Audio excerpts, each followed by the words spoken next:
The Halloween event you must see. Showtime. The ultimate show. Buffy, no! For the ultimate scare. A Buffy the Vampire Slayer. I didn't leave that open. You should be afraid to miss.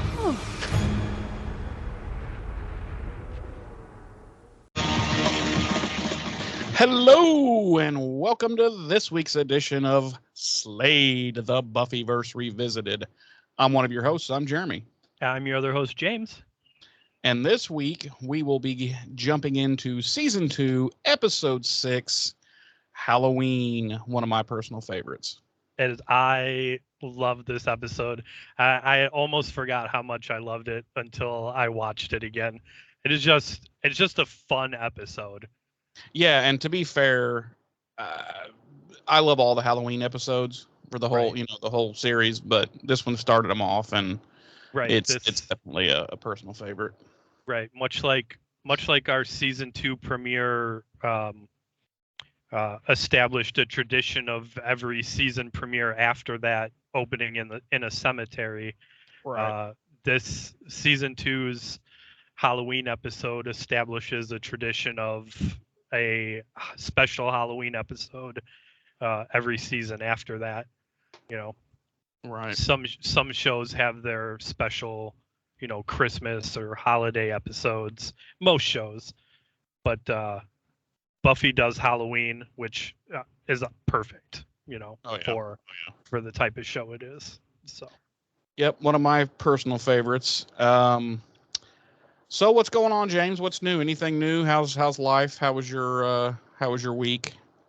It's been okay. Nothing exciting. Nothing out of the ordinary. The No usual. lost limbs or anything of that nature? No lost what? Limbs or anything of that nature? Nope. I've still got everything. Okay, cool. I can. Well, it's always good if you can get through a week and not lose any limbs. It's the way I look at it. Right. When we're not recording later, I'll drop trow, let you see everything's still intact there. Oh, I can't wait. I cannot wait for that. Hey, so how's the weather there in Chicagoland? It is today, I believe we topped out at 85, 87. That's the actual temp. The heat index is probably more than that. But it is hotter than Hades' balls. Yeah, we topped out at 98 with the heat index. There's no telling. The humidity and dew point are through the roof. It's hotter than two rats fucking in a wool sock here. So yeah, not pleasant. I did a little bit outside today, and I came in and I was just dripping. I was like, I didn't even do that much, and I'm just dripping sweat. So yeah, yay July. Yeah, I've never been one to complain. I'll complain about the cold, but I've never been one to complain about the heat. Yeah. I hate winter. I despise it. Oh, I hate winter. I'd much rather be out in your 98 degree weather than double single digit temperatures or worse. I hate cold. I hate snow. Yeah. I hate ice. Yeah. Outside. Yeah, outside of fuck, it's hot. You will probably never hear me complain about the heat the way you would hear me complain about the cold. I bitch nonstop during winter. It's a nonstop bitch fest for me. I would rather be melting than freezing. Yeah. Just personal preference. I'm the same way until it's sleepy time. When it's sleepy time, I love to be nice and cold and kind of curl up in some blankets and right. Yeah. Well, that's why I crank up the AC and I put a fan on me and strip down. Yeah. To your skivvies. No, full birthday suit, my friend. Whoa. That's right. That's right, ladies. That's right. Okay. Well, anyway, James, why don't you give us some of those delicious dates and deets? Before we do that, I did want to comment. we did have a comment on YouTube. Our good friend Silver Siren commented on Inca Mummy Girl. Okay. But it wasn't really about the episode. They pointed out that they had caught a glimpse of my semicolon tattoo. Uh-huh. So I did just want to briefly, very quickly, kind of spotlight the Semicolon Project. Okay. It's an organization that deals with mental health issues.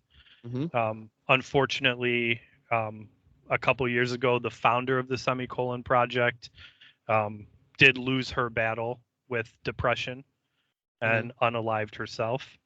Yeah. But it's a great organization. I've been semi-active with it for a few years now, since before I got the tattoo. So that's what that is, if anybody saw it and was wondering. So that's all. And Silver Siren did mention that they themselves have a semicolon tattoo. So I would just like to extend a heartfelt, sincere. I'm very glad that you've made the choice to continue writing your story and are joining us every week as we revisit Buffy. And that goes to everybody out there that's suffering with any sort of mental or emotional diseases or struggles. So Absolutely. that's all. Yeah, if nothing else, maybe our show can help you, make it through another week of just to listen to us be stupid and idiotic. if nothing else, Yeah, 100%. You don't and have, Xanax balls. if you don't take anything else away from this every week than just a desire to tune in next week and see what off the wall shit we might say, then that's good enough for us. Yep, absolutely. Absolutely. So, yes, I will dive into our dates and deets this week. As previously stated, we are revisiting Buffy the Vampire Slayer Season 2, Episode 6, Halloween, the 18th episode overall of the series. Our episode director this week is Bruce Seth Green. Our episode credited writer this week is Carl Ellsworth. Our original air date was October 27th, 1997 on the now defunct WB network. Our regular cast, as always, includes Sarah Michelle Gellar as Buffy, Nicholas Brendan as Xander, Allison Hannigan as Willow, Charisma Carpenter as Cordelia, David Boreanaz as Angel, and Anthony Stewart Head as Giles. Our guest stars this week include Seth Green as Oz, James Marsters as Spike, Robin Sachs as Ethan Rain, Juliet Landau as Drusilla, Armin Shimmerman as Principal Snyder, and Larry Bagby as Larry, who does go on to become a semi-recurring presence in the show. Yeah, I think just in this season, right? I think so. Maybe season 3. Okay. I'm not really sure. And of course, spoiler alert for anyone not familiar, the introduction of Ethan Rain, who is I think he's got a couple more episodes after this, right? Yeah. I know. And I think he's mentioned, I said at least a couple, and I believe he's even mentioned more than that. Yeah, I know he's definitely got at least one more. So one of my favorite characters. Really? So yeah. Because of his relationship with Giles. Sure. So and opening a whole new door of Gilesdom. Yeah, exactly, which we get a little taste of in this episode. We do. Our episode synopsis this week reads: on Halloween, Buffy, Willow, and Xander are volunteered by the principal to take groups of kids trick-or-treating, but there is trouble when everyone changes into their costumes. All right. Well, mine's just a straight up in your face. On Halloween, Buffy and her friends patronize an unusual costume shop where customers later turn into whatever costume they are wearing. So it's just straight up, no need to watch the episode. Thanks for Right. joining us, folks. Right. Our body count. No. Yeah. Yeah, that is pretty straightforward.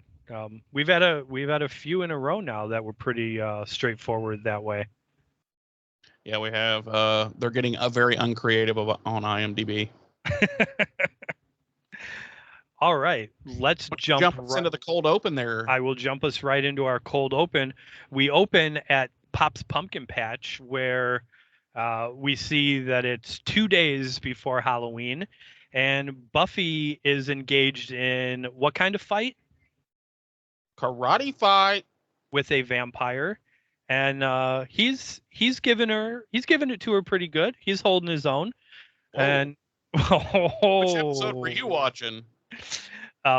He's holding his own with our Slayer, and we eventually see that there's another vampire recording the fight, and with a definite late 90s camcorder, folks. Yes. Not his phone. There were no phones. No. Well, there were, but No. there weren't any phones with cameras, and yeah. Right. So he's recording the whole thing, and eventually Buffy, of course, gets the upper hand on the other vampire and stakes him, and our recording vampire, slinks away as he watches Buffy leave. And that is our cold open. It sure is. Nutshell. It wasn't. There wasn't a lot to it, but it definitely. You know where you're at, and we know it's Halloween. Yep. And yeah, it's set the table, because when we come back from what would have been a commercial break, we're in the Bronze. We are. And it is decorated in full Halloween regalia. Angel's there wearing, again, an odd wardrobe choice. I think it was like a pastel Easter colored button up shirt. I don't know. It was just odd. Do you need to adjust the color settings on your monitor? I don't know. Am I misremembering that? It was like to the best of my memory, it was just like a pale blue short sleeve button down shirt. Huh. It just looked odd on him, because who Angel ends up becoming, and how he ends up dressing him, being dressed. It just, these early episodes, he looks so weird in some of these clothing choices. It does. So it didn't stand out as a weird outfit to me. Like I said, it's a pale blue short sleeve button down. But when I did see it, it threw me off, because, as you said, with knowledge of what's to come, I'm used to seeing Angel in darker colors, Trench coat, the long coat. Yeah. So. Yeah, he's just, these early episodes, it's so odd when they're clearly playing with his look. Right. And they have not found it yet. Yeah, it does throw me off sometimes seeing him in these early episodes. Like, essentially, like post season 3 is, yeah. I think season 3 is really when they kind of, figure out that the darker wardrobe and the longer coats are what really work for the character. Right. And so, all I could think of because I paused it and was looking at it for a while, this shirt ensemble choice, and I thought, he looks like a preteen in the 80s going to Olin Mills to have their family photo taken, and he looks extremely uncomfortable. But that's all I could think of. But anyway, he's sitting there alone at a table, looking really awkward and like he definitely does not belong. Which really a 240-something-year-old man in a preteen, or I should say an under 21 club, should look uncomfortable and out of place. I think that's something else that makes the wardrobe, the lighter wardrobe choices seem a little off-putting, is the fact that it almost seems like he's making choices that that he thinks are gonna force him to fit in more. Yeah, Does that blend make sense? in. However, It's you know, not working. these are late '90s kids that are all wearing dark stuff, and Right, yeah, he's right. Because everyone was emo in '97. right. He's sticking out like a sore dick. So, uh, Cordelia comes up and just invites herself right in, sits down, starts chatting. Tries to, he tells her he's waiting for Buffy, but obviously Cordelia doesn't give a fuck. She talks about how she's waiting for Devin, who seems to have flaked out on her once again. And so yeah, Cordelia is basically trying to slide into Angel's DMs here, even though she knows there's a thing with her and Buffy, which she could care less. They kind of start to bond a little bit over their mutual, I guess, ditchingness, and they go into this brief discussion about leather and their high opinions or their high standards for leather, and it's really weird. It's very brief, but it's just really weird. They start talking about leather. It And must it must have been very brief because I have no idea what you're talking about. yeah, go back and listen to it. They have like 3 or 4 lines about leather and how leather needs. You just listen to it. It's really weird.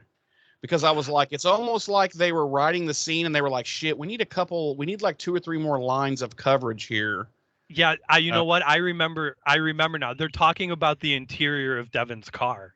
Yes, I remember now. Yeah, that's how it begins. Yeah, it's really weird. But Buffy walks in.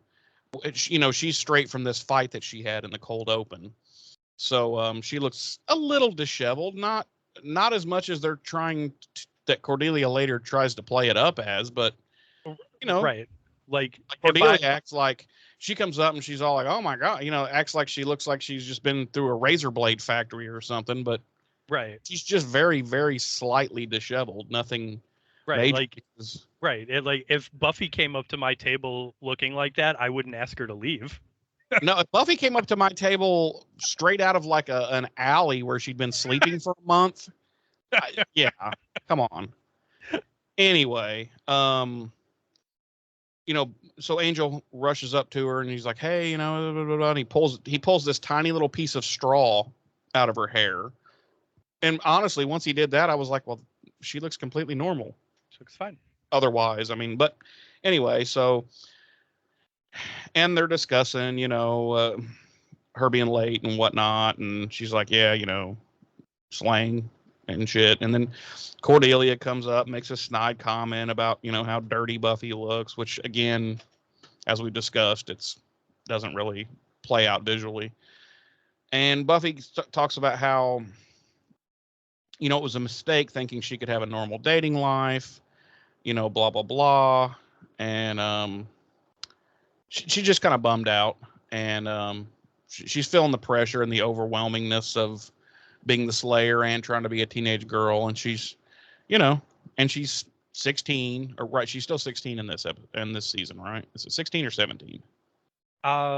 Anyway, she's 16 or 17. She's having a little moment, so she kind of bails, and then Cordelia, of course, comes over and offers Angel a cappuccino.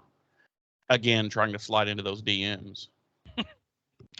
I was as soon as this conversation between Buffy and Angel started, and Buffy went into her, this was a mistake. I like let out such a sigh. I was like, we're right, just like we talked about last week.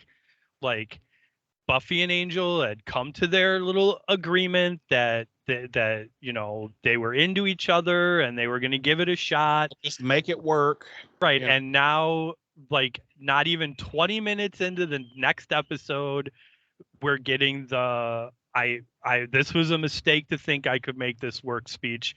And I was like, you gotta be fucking kidding me. I know she's what, like 20 minutes late? Right. We It's don't not even like know how late she is. Yeah, it's not like it's a big deal. It's not like he waited there all night and she never showed, and then he went and like cut himself and wrote poetry in the dark or something. And I mean, Right. give me a Right. fucking break. What's the big Right. deal? He's like, he was very he was clearly not upset that she was late. No, Or he was any, very happy to see her, you know, right. and he'd Yeah. just be like, "Oh, hey, sorry I'm late. You know, let's party, whatever, you know." But no, she's like, "Oh, you know, woe is me. I was just gonna say, woe is me, life is troublesome. Let me throw myself out this window. I can take it no longer." But yeah, it's a little melodramatic. Let's just put it that way. Yeah. So I'll go ahead and take this next short scene. Okay. It's the next day and we're at school, and Principal Snyder's like just grabbing random kids in the hall and forcing them to sign up for volunteer Halloween safety program, which, as he explains, is a program where the high school kids have to take like groups of little kids trick or treating. And Buffy and Xander and Willow are all like, "Oh fuck no, you know, we're definitely not signing up for that. You know, no thanks." Well, then Snyder spots them and immediately grabs Buffy and brings her over and basically browbeats her and makes her sign up, as well as Xander and Willow. I love Principal Snyder. Oh Like yeah, his absolute disdain for the students yeah. is Armin Shimmerman is one of my all-time favorite actors in on period. He is so good at being the little snotty fuckhead that you just, I mean, for anybody that watched Star Trek Deep Space Nine, they know he's Quark. Or maybe they don't know, but that's Quark. But he's fantastic. I follow him to this day on Twitter. He's an author now. He's got a whole little fantasy world he's created that he writes books about that are fairly popular. And no, he's just a great guy, and I love him as Principal Snyder. yeah. I like how in this scene we not only get like the furtherance of his clear disdain for the students at Sunnydale High, but also his obvious disdain for Halloween and probably all holidays and Yeah, things that bring joy to disdains people. everything that brings joy to anyone else. You know, he's clearly a very miserable sob. So, I loved it. I loved it. but Anyway, yeah, that's sorry. that scene. He just makes them all sign up, and they're all like, "Fuck!" And he says, "What does he say? They got to be there at 6, and then they have to have the kids back by 8." Is that Oh what it yeah, is? Buffy tries to make some sort of excuse. I Well, forgot. she says she's acquired carpal tunnel syndrome, which makes Right, a flashlight virtually impossible. right. Oh, right. And that's when he says the Yeah. program starts at 4 and the 4, children yeah. have to be back home by 6. Which I was like, the fuck? 4? Who goes trick or treating at 4 o'clock? I mean, they do in my neighborhood. Yeah. Really? Yeah. Wow.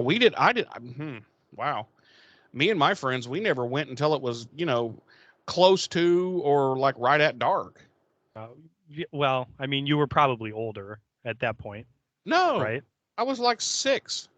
We'll No, see. I didn't start trick or treating by ourselves till we were probably, I don't know, 10, maybe. And then I don't know. It was just we'll say where I grew up. It was always you went at dark. yeah, where I've grown up, there's always been designated times.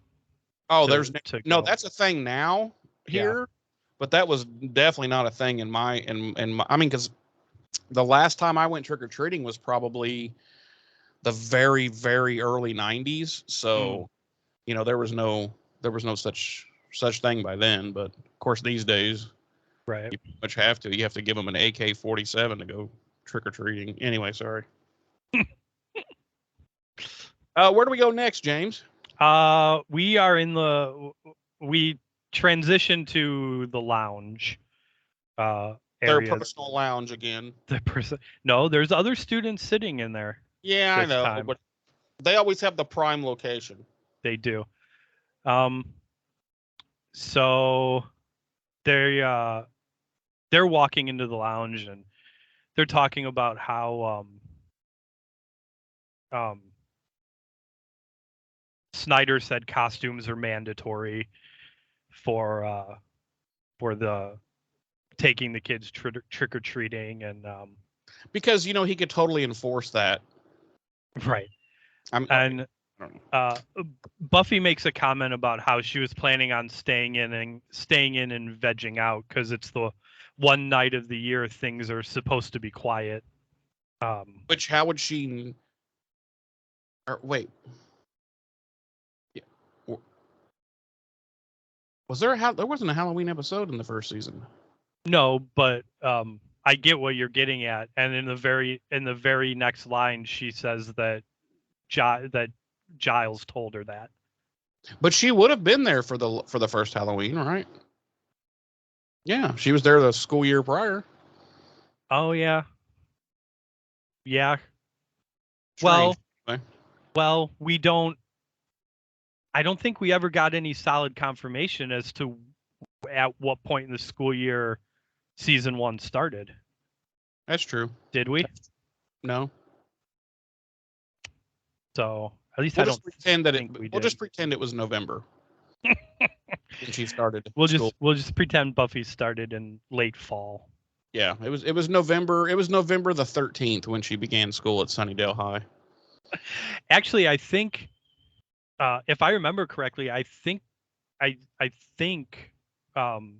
she started at the beginning of the school year last year. I know. I was thinking the same thing, but let's just pretend. Because I'm distinctly remembering us having a conversation about not knowing when she started at Sunnydale, and then figuring out that based on conversation between Xander and Willow, it's near the beginning of the school year. Yeah, yeah, it is. But anyway, for our purposes, we'll pretend that she started late. So she says Giles told her that it's supposed to be quiet on Halloween, and Xander ends up heading over to the soda machine, and he puts his money in, and he tries to get a soda, and nothing will come out.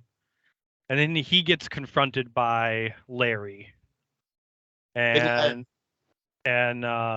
they have a little back and forth before Larry starts asking about Buffy, and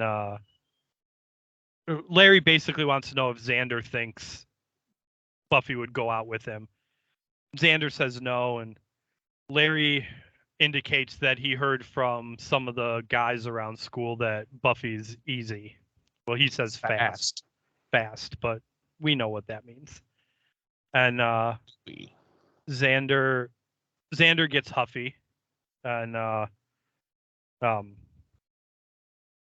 he and Larry are about to go toe to toe, and Buffy grabs Larry and shoves him into the pop machine, and which of course humorously releases a soda. Yeah. And thus totally emasculating. Right. And the end result being Xander is emasculated and humiliated, and he thanks Buffy for the humiliation and proceeds to storm off all but hurt, because Buffy just kept him from getting the ever-living snot beat out of him. Yeah. Yeah, because this Larry guy's a pretty big guy, and right. If we didn't say that, and Xander's not, so right. Which I don't know. Like, I don't think I would be upset in this turn of events. If I was Xander, hell, if I was me and I was confronted by Larry, and yeah, if anybody wants to save me from an ass whipping, that's fine. Right, and Buffy or any other girl stepped up and stopped that from happening, I don't think I'd be butthurt. Like, I would just be girl, dog, mouse, whoever wants to help me out. Right, as long as I don't have to suffer an ass whooping. Yeah. So, After Xander storms off, Buffy and Willow talk about Buffy's non-date with Angel last night and how she blew it, and Willow tries to reassure that Cordelia's not Buffy's type or Angel's type, and Buffy's all like, but how do we know? I don't really know anything about Angel. She says she's known him for less than a year and he's not really forthcoming with information. And then they have the brilliant idea to sneak the Watcher diaries concerning Angel. Which isn't this the first we've heard of Watcher diaries? No. That's No? how we found out about Angel in the first place. Oh, you're right. Okay. And Spike, for that matter. Oh, you're right. Yeah, William. Yeah, okay. Yep. So, Yep. I'll edit that out. No, you won't. No, I'm way too lazy for that. All the listeners know we don't edit anything out anyway. Nope, not a damn thing. Except what is still a video I watch probably at least 3 times a week when you forgot the fucking name of the show. Yeah, I do watch that every now and then because I'm just like, I can see it in my own eyes where I see the gears just grind to a halt, and I'm like, fuck, what's the name of the show? So anyway, yeah, they come up with the brilliant idea to sneak the Watcher diaries concerning Angel out of Giles's office in the library to see, if it gives any indication as to who Angel was and is and the sort of things he likes, particularly pertaining to the ladies. The ladies. Something that threw me off about this is Buffy says that the Watcher diaries are personal and that looking through them would be like against the rules. Yeah, like a violation, but a violation of what? Yeah, like I don't. First of all, whoever wrote it's been dead for 200 and some odd years. Right, like I don't get it. Like I don't either. I don't know what that's about, but I just went with it. Yeah, I mean, like, why couldn't she just go to Giles and be like, "Yo, right? I want to see. I want to see that I'm seeing Angel, so I want to see the fucking diary and learn some shit about him." Like, why would Giles be like, "Oh no, I can't let you see that. It's the sacred text of a 235-year-old watch." You know? Right. And like, it's literally nothing that if they had to go back to the diaries for research purposes, that Giles wouldn't share anyway. Right. So I don't understand this idea. And how's he going to stop her anyway? She's the fucking Slayer. Right. I'd be like, I'm just going to tear the door off your book cage and fucking get it. Right. Oh. So that's where we end that scene. And we jump to the library. And I'll take this real quick.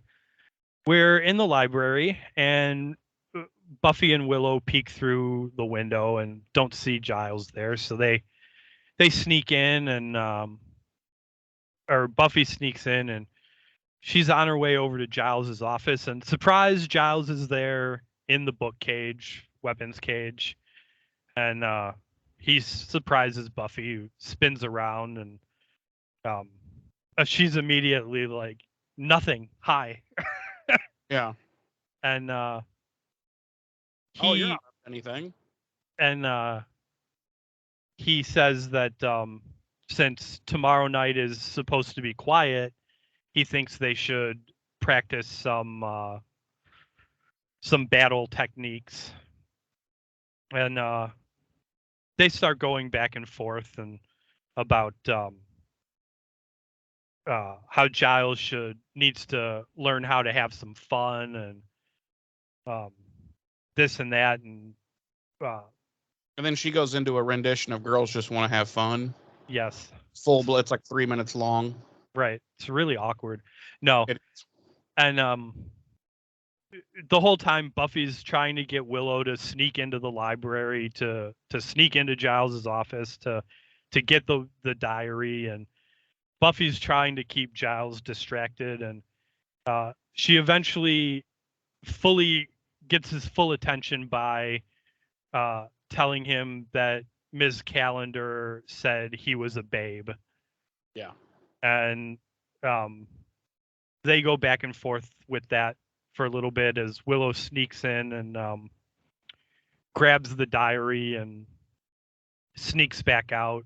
And then Buffy abruptly ends their conversation and exits the library.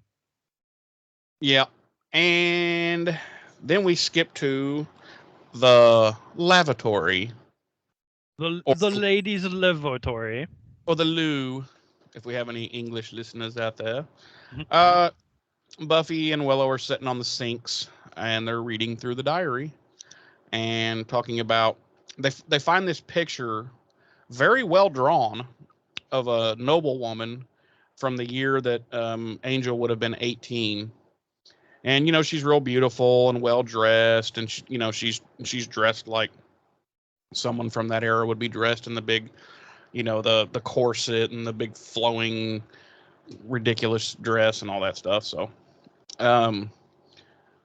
which leads Buffy to wish for a life more like hers, full of elegance and gowns and servants and all that. And Cordelia walks in about that time to, I guess it looked like she came in there just to like touch up some lip gloss because that's all she ever did. Yeah, she's checking on her makeup. Yeah, so she's in the mirror and she's making snide comments and about how she's spending time with Angel the night before and blah blah blah. And Buffy's like, yeah, I bet. And she asks Buffy she starts questioning Buffy about Angel. And during her questioning, Buffy and Willow realize that she doesn't know that Angel's a vampire. But let me play this clip I've got. You'll see some of their banter back and forth.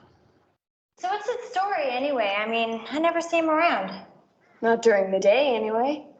Oh, please, don't tell me he still lives at home. Like he has to wait for his dad to get back before he can take the car? Cordelia, I think his parents have been dead for a couple of 100 years. Oh, good.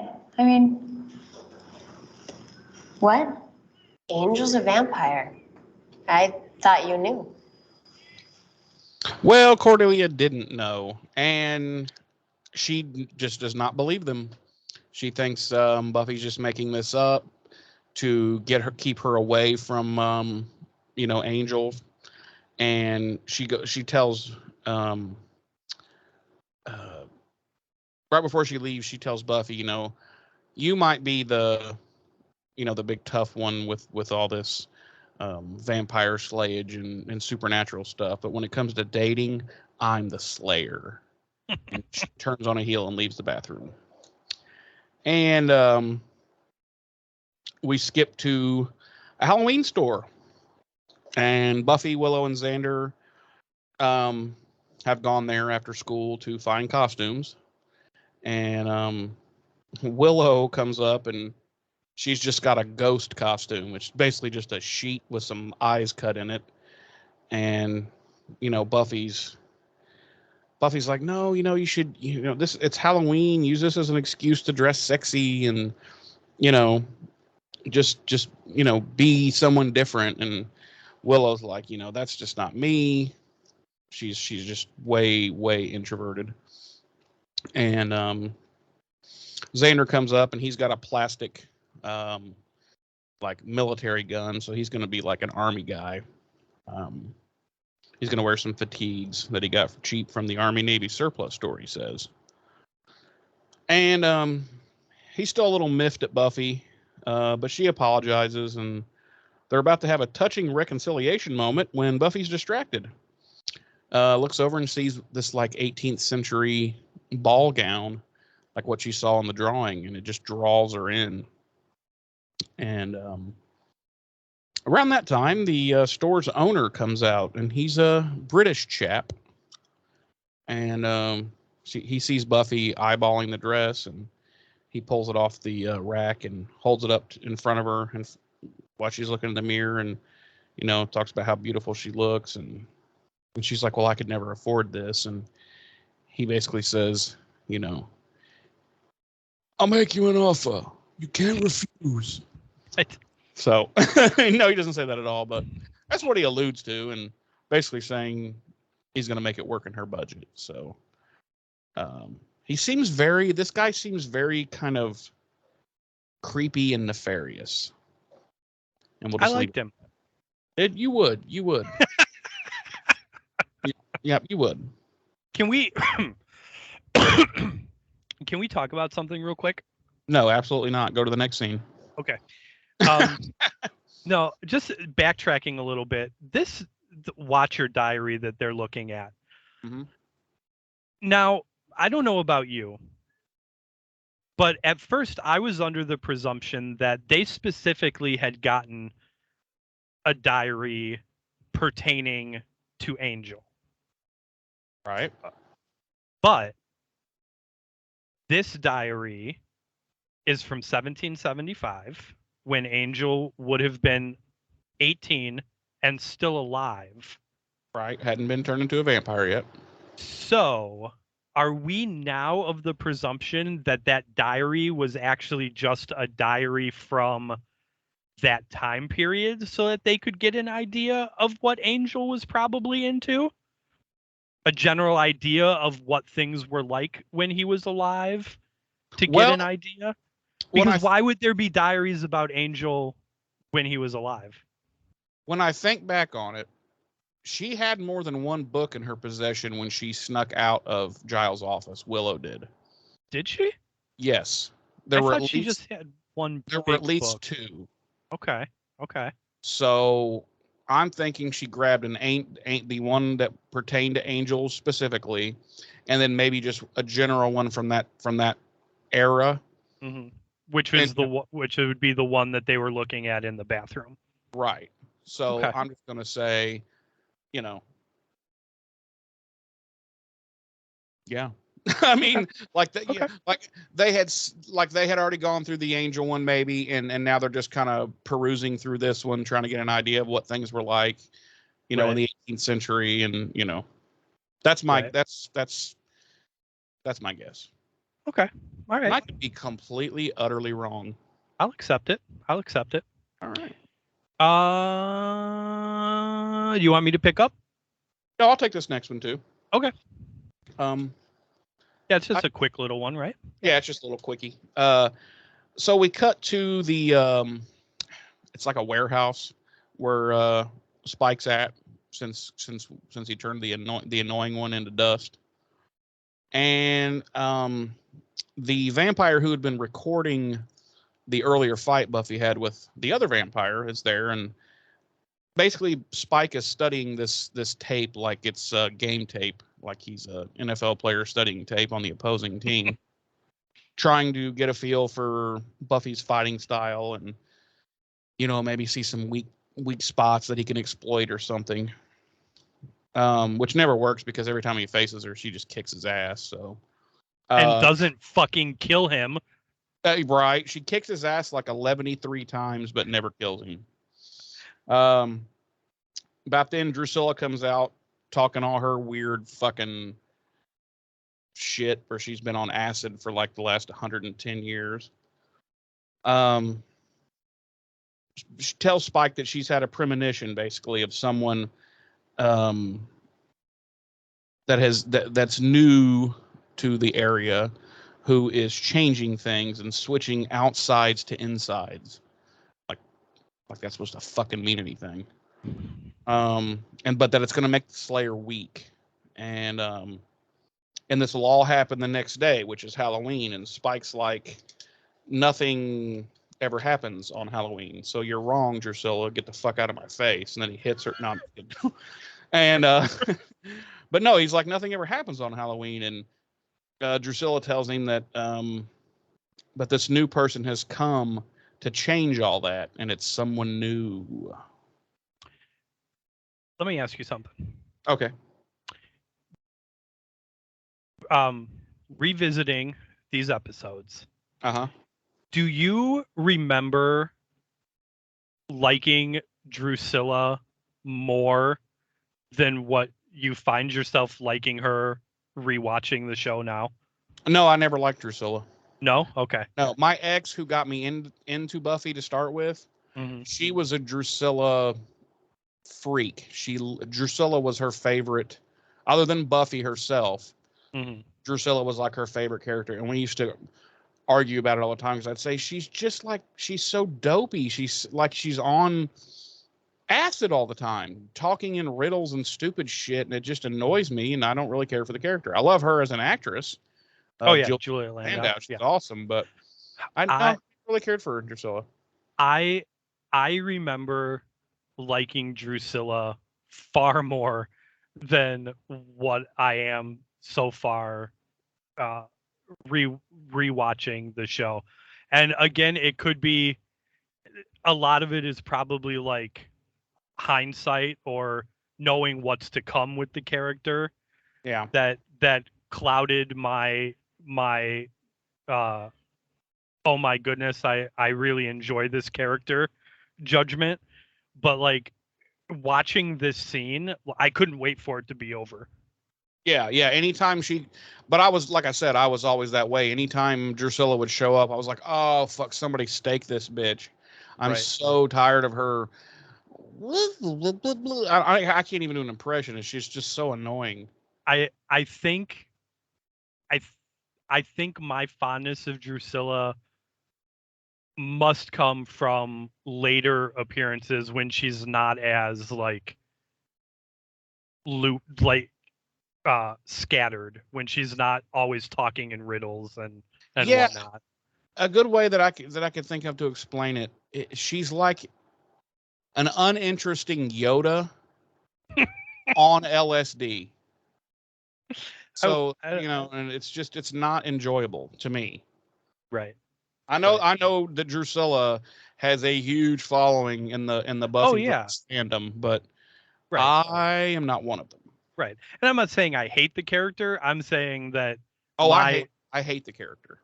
I'm saying that my remembering the character was definitely clouded by future Drusilla in these shows, as opposed to the Drusilla we're currently getting.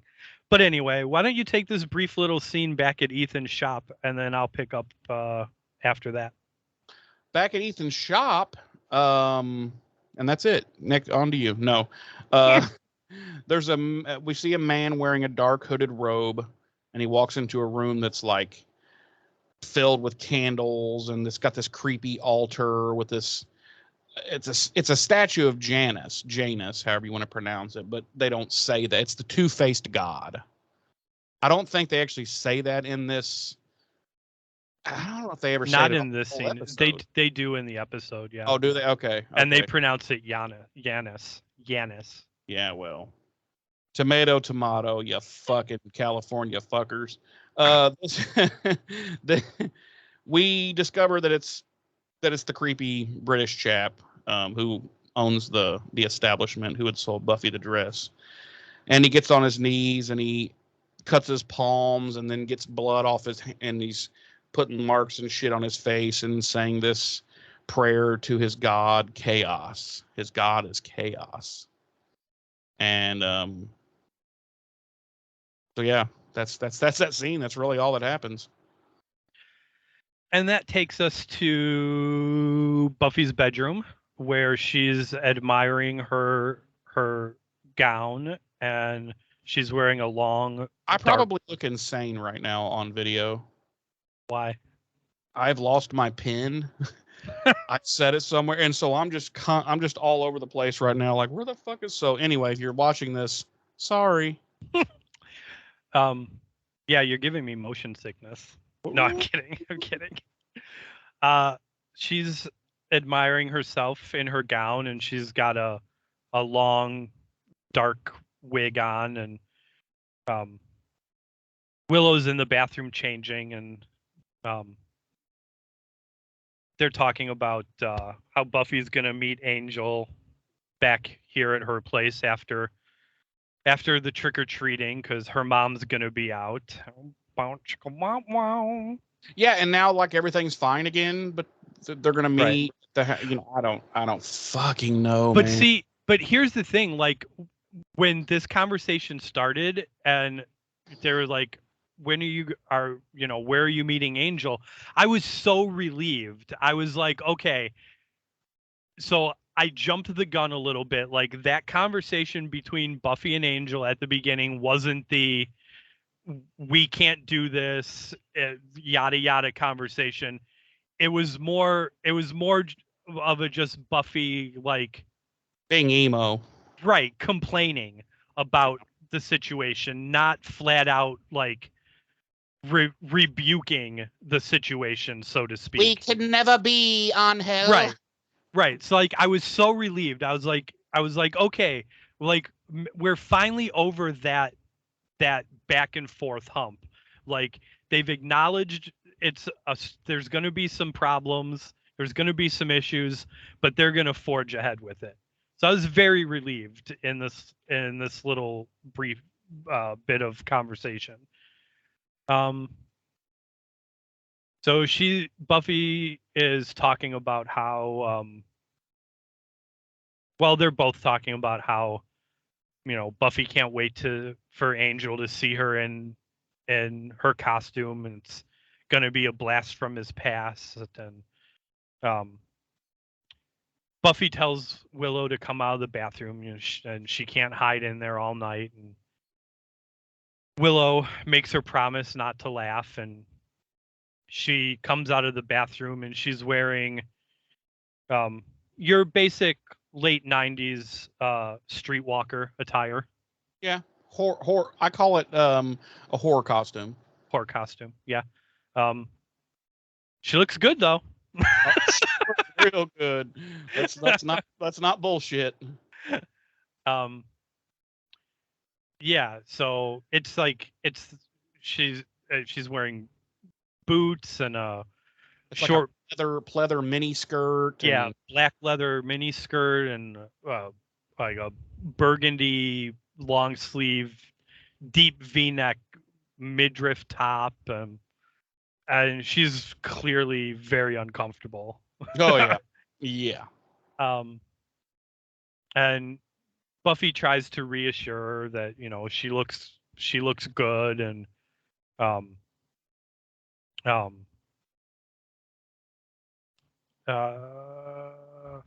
she Willow's like it's just not me, and Buffy tells her that's the point. Halloween's is the night that not you is you, but not you. But is you. Right. And at that point the doorbell rings, and Buffy says it's Xander, and Buffy tells Willow she can't wait for Willer. Buffy tells Willer she can't wait for all tells the Willer, boys. says, get on over there now. Get on over and turn some of that butter for me there, Willer. She says, I can't wait for all them boys to go non-verbal when they see yous. Oh shit! I bet they know all their numbers and letters. Yeah, Buffy tells Willow she can't wait to see all the boys go non-verbal when they see her. And then we cut to downstairs, and Buffy comes down and opens the door, and Xander comes in, and he's saluting with his little toy machine gun, and he's taken aback by how Buffy looks in her gown. And she's like, well, wait till you see. And they turn to the stairs as Willow's coming down and says hi, and she's covered herself up in her ghost sheet costume. Yeah. And damn it, Willer. And Buffy's clearly disappointed that she put the ghost costume on, and Xander's kind of just staring at her. And we cut back to Sunnydale High, and what's happening there? Well, there's a fire, and people are running out screaming. Their heads are on fire. It's awful. It's terrible. It's carnage. But what's really happening is Snyder personally hands Buffy's group of kids over to her, and tells that she's not allowed to speak to them, because that would, I guess, taint them with her badness. And we see Larry dressed terribly as a pirate, threatening Xander and teasing him about, Buffy fighting his battles for him and where's his protector and all that kind of stuff. And then we see Oz. Oz is at his locker, packing up his guitar, apparently for a gig that night. Which, by the way, as a guitar player and someone who owns many guitars, and as a guitar person in general, there's no fucking way in hell that fucking guitar fit in that locker. Do you think perhaps he was carrying it around with him all day? He must have been. Well, here's the thing, that I believe the locker door was open and he was knelt down there, in other words, to portray that he had taken it out of the locker and blah blah blah. And I'm just like, bullshit. Those tiny high school lockers, no fucking way. But see, that's that. I didn't. That wasn't my takeaway. That they were implying just that he was gathering some stuff out of his locker for the end of the day. But he was knelt down doing stuff in the guitar case. Right. He was probably putting stuff from his locker in the guitar case. Oh, well, excuse the fuck out of me. I mean, you're obviously smarter than I am. I mean, because you're right. There's no way in hell those fucking high school half lockers were gonna fit. Well, no, even if it's the full length tall skinny one, it's not fitting. Right. Right. But anyway, that just bugged me. I was like, were we supposed to infer that he just took that guitar out of his locker? Because bullshit. Yeah. So you're saying that he walked around school all day with his guitar and guitar case? Oh, yeah. All day? Yes. Okay. All right. Well, that seems even stupider, to be honest. But It does. But also, I was one of the kids in school that I never went to my locker. I carried my book bag with me all day with all my books in it. In my school, we weren't allowed to do that. You weren't allowed to have bags because people would carry weapons and crack and things of that nature. Probably, I don't know. I'm sorry you grew up in a bad area. Yes, it is what it is. But you couldn't have hats. You couldn't have a backpack. No jackets or coats. Nothing. Really? Oh no. Wow. If you were wearing a hoodie, like a pullover hoodie, you could not have the hood up ever at any point in time because, I don't know, you might rob a fucking the bookstore. I don't fucking know. Wow. All 4 years of high school, I carried my book bag with me all day long. Never went to my locker. Well, I also never really went to my locker, but that's because I rarely ever went to class. And if I did go to class, I probably didn't take a fucking thing with me, not even a pencil. I just basically showed up there. Gotcha. That's just who I was. Anyway, so Larry being a douchebag, yada yada. So Oz, he's there this thing at his locker getting his guitar, and Cordelia storms up, and she's in like, I guess it's supposed to be a quote unquote sexy cat outfit, but it looks really dumb. Like she's in like a unitard thing, and she's got like whiskers painted on her and like on her nose. I don't know. It's supposed to be sexy, I guess, but it just looks silly to me. And she's complaining about Devin not showing up for their date. I guess the other night there at the Bronze, and yada yada yada, and telling Oz to tell him all these things, and then Oz is like, well, what am I supposed to tell him? And she's like, nothing. God, aren't you even paying attention? She storms off, and he's like, I don't know. Oz is just like, what the fuck is with this chick? And he turns with his case and goes to leave, and he almost runs into Willow, who's wearing her full ghost costume, head to toe, and so he has no idea who she is, and sorry, and then they pass each other, and we see Xander giving his group of kids tips on how to get the most candy out of people. And Oz has one of the funniest lines at the end of this scene after Cordelia walks off. Oz like Yeah. watches her go, and he's like, "Why can't I meet a nice girl like that?" Yeah, exactly. And it's like it's dripping with such like Sarcasm. sarcasm, and I feel like it was in a way that only Seth Green could deliver the line to. Oh yeah. Oh yeah. Seth Green was definitely born to play the character of Oz in this show. Oh yeah. Where did you left off with Xander briefing his platoon about how to get extra candy from people? Right. And then we cut to the streets, the mean streets of Sunnydale. The mean streets of the Dale. And we see a student dressed as a vampire is with their group of kids, and they're walking by Buffy's group who's coming back from a house, and Buffy asks, what did Mrs. Davies give you? And they all pull out toothbrushes. And that was the worst. Did you get shit like that? Dude, if anyone in my neighborhood had been giving out toothbrushes, their house would have been destroyed. Okay, that's all I'm gonna say. Last year, I went trick or treating with the nieces and nephews, and a house 2 doors down gave all the kids glow sticks, like just glow sticks. Well, I mean, at least it's useful, Yeah, I mean, I guess like It's still fucking stupid. Why can't you just go to the goddamn store and buy a few bags of fucking candy like everybody else? Why does everybody have to be like, oh, I'm going to give out popcorn balls, or I'm going to give out glow Whoa, time out. I'm a Oh. big fan of popcorn balls. I've never had a popcorn ball. Really? No, if someone would hand those out, I would immediately pull it out of my bag and throw it in the street. Oh, I like popcorn balls. Popcorn balls. I'm just saying, like, why? No, why? I've get it. never understood why. Although now, let me time out here. There was a house when I was a kid in my neighborhood known for giving out like $1 bills, but they would only be like, I guess they would take like a 20 or maybe $40 and get like dollar bills.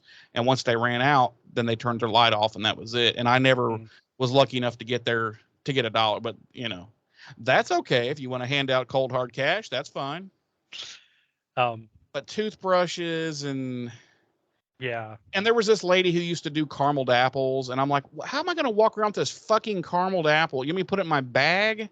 Lady, like she made them herself, caramel apples? And it was very sweet and thoughtful, but I was like, it's not realistic, Right, because now you've got I love me a caramel apple. Oh yeah, me too. But now you've got an unwrapped caramel apple that you're just walking around with. I'm like, I got a bag in one hand and a fucking apple, and like, Right, and it's not like you can eat it because then the rest of the day you're gonna be like, exactly, because your mouth's gonna be stuck together with gooey caramel. And the year that I got that from her, you had braces, didn't you? I did. and I was Freddy Krueger. So I had the appliances that applied and glued to the face, and everything. I was like, I can't fucking eat this thing. It's going to be all over this mask, which is already itching the shit out of me because it's this gluey shit. And right.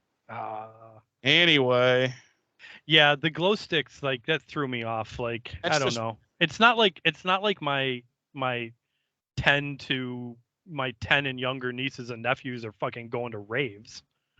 Yeah, exactly. But it's like, why do people have to be weird and just strange? Why can't? Oh yeah. Like, why can't they just go buy a couple of bags of fucking candy? Right. And hand it out. Why you have to be? Oh, I think let's give out.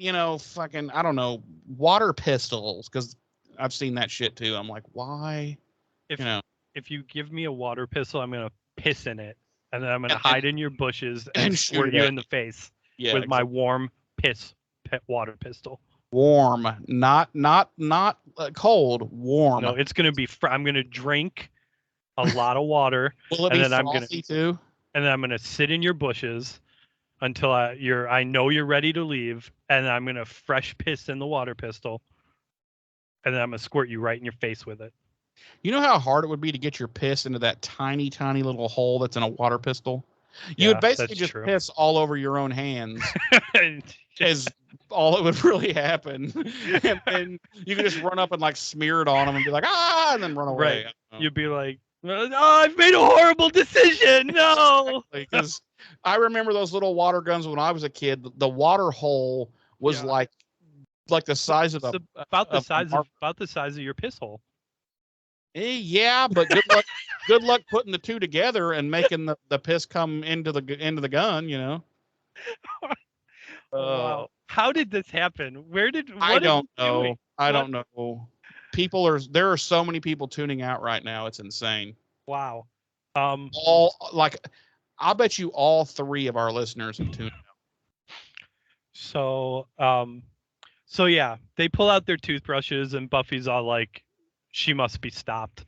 And then we cut and then back. she immediately kicks that bitch's door in and fucking murders her. Literally murders her. Yeah.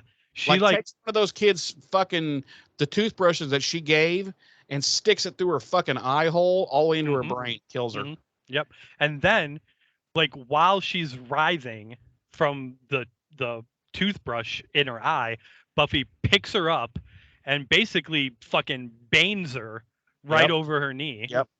And snaps that woman's back. And and then leaves her there to die horrifically and slowly. The kids are screaming. Yeah, but they're not running because they're in shock. Yeah. They just watched this nice lady that's been taking them trick-or-treating all night brutally murder and break a woman. PTSD, man. Wow. Listen, they need to know what the real world's like. They do need to know what the real world is like. There's only one other person who could show them that truth other than Buffy. Homelander? Willer. Willer. Come with me, you little fuckheads. Wow. Sorry. God, wow. So we cut back to the back room at Ethan's costume shop, and he's chanting. He's doing an incantation, a spell, and he's speaking in Latin. And is it really Latin though, or do you think it's just made up horse shit? No, it's Latin. I can tell you what the translation is if you want to know now, or we can wait till behind the scenes. I know you don't care. I couldn't possibly care less. Fine, I'm gonna save it for behind the scenes, so you can not care. You can not care till all the way till then. Oh. Go ahead and continue on. I'm trying to find my razor blade. Sweet. Wow. Make the right choice, Jeremy. Make the right choice. I am. See? Oh my God. No. Stop. This is a safe place. This is a safe place. Only if you promise to not fucking tell me that Latin translation later. No, I'm going to tell you. God, I fucking hate everything about you. Thank you. Thank you. We cut to another house, and Willow is with her group of kids, and they're standing at the door, and one of the kids is wearing a green monster mask, and he rings the doorbell, and this old lady answers the door, and just the sweetest, jolliest old lady. She's like the nicest person we've ever seen in Sunnydale. This old lady. Yeah. Like literally. Yeah. And the kids, of course, are all they yell trick or treat, and then we cut back to Ethan's, and he's still doing his little Latin incantation, and we cut. Which isn't real Latin. It is real Latin. We cut back to Buffy, and we see her wig jostles a little bit. Like there's a small wind starting to pick up, and she seems to sense that something's off. And we cut back to the lady with Willow and the kids, and her candy bucket is empty, and we cut back to Ethan's, and he raises his head as he finishes the spell, and he says showtime. And then we cut back to the lady's house, and she's like, I could have sworn I had more candy. And suddenly one of the kids wearing a red rubber monster cap with horns morphs completely into a red-skinned monster.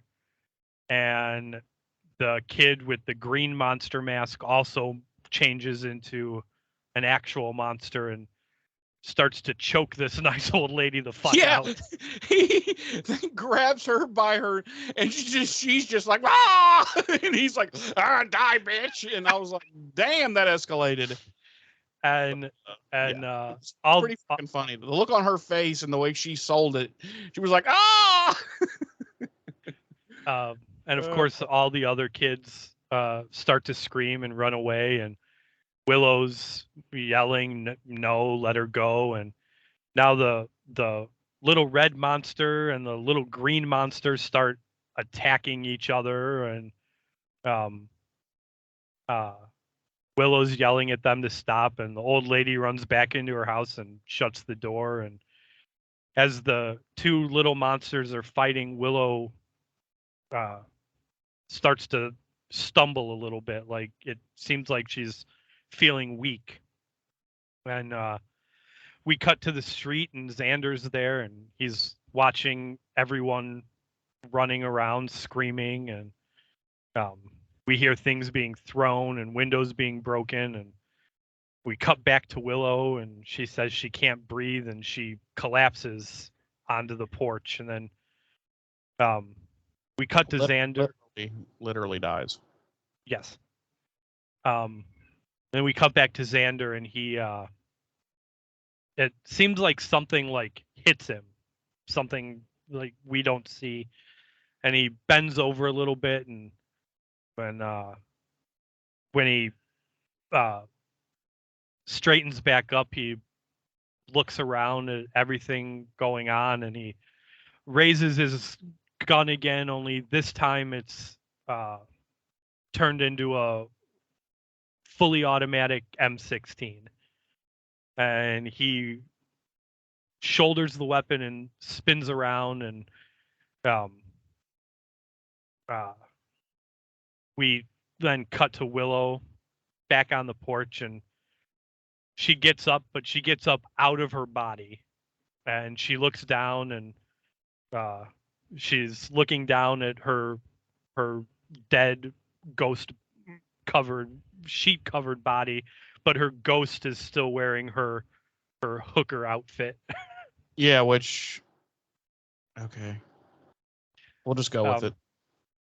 We needed to get Allison Hannigan in that outfit for more of the episode. That is what Joss demanded. Oh, that's okay. Aaron fucking T. You were right. So Willow kind of realizes what's going on right away, and she's like, "Oh my god, I'm a real ghost." And she hears gunshots, and then the Ghostbusters pull up and fucking hit her with their fucking. Right. Oh, dude, it's bad. It's bad. Like, she's like, "Are you a god?" And of course, Ray doesn't fucking answer right again. And no. So she hears gunfire, and she runs out into the street and to meet up with Xander, and they go back and forth for a little bit, and it becomes evident very quickly that Xander has no idea who she is, and Willow pieces it together pretty quick and tells Xander, you know, something crazy is happening. I was dressed as a ghost for Halloween, and now I'm a ghost, and you were dressed as a soldier, and now you're a real soldier.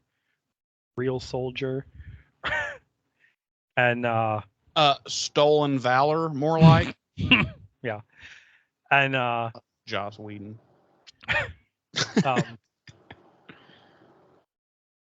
Shit, I lost my spot. I'm sorry. That he's a real, that he was dressed as a soldier and now he's a real soldier. Yes, and he's all like, "You expect me to believe that?" And she's like, "I don't care if she leaves."